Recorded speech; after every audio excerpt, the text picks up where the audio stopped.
Albert and the Lion.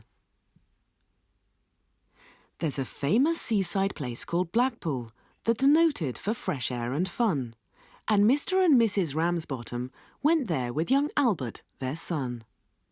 A grand little boy was young Albert, all dressed in his best, quite a swell, with a stick with a horse's head handle, the finest that Woolworths could sell.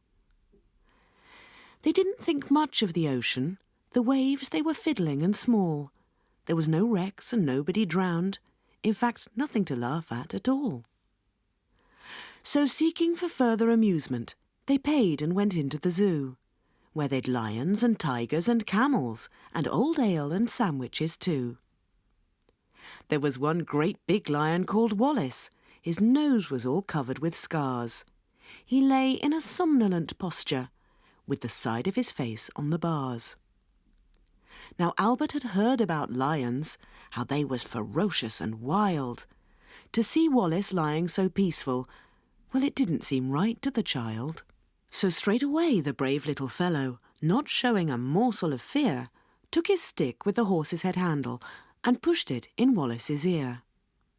You could see that the lion didn't like it, for giving a kind of a roll, he pulled Albert inside the cage with him and swallowed the little boy whole.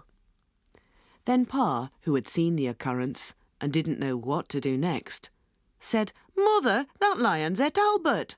And Mother said, "Well, I am vexed." Then Mr. and Mrs. Ramsbottom, quite rightly when all's said and done, complained to the animal keeper that the lion had eaten their son. The keeper was quite nice about it. He said, "What a nasty mishap. Are you sure that it's your boy he's eaten?" Pa said, "Am I sure? There's his cap." The manager had to be sent for. He came and he said, "What's to do?"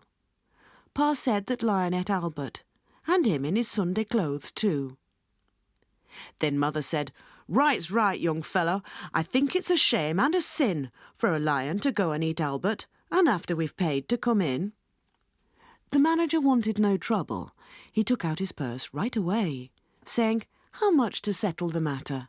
And Pa said, "What do you usually pay?"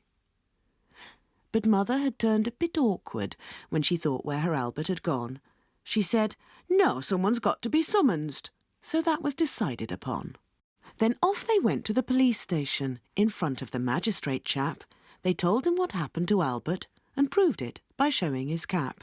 The magistrate gave his opinion that no one was really to blame, and he said that he hoped the Ramsbottoms would have further sons to their name.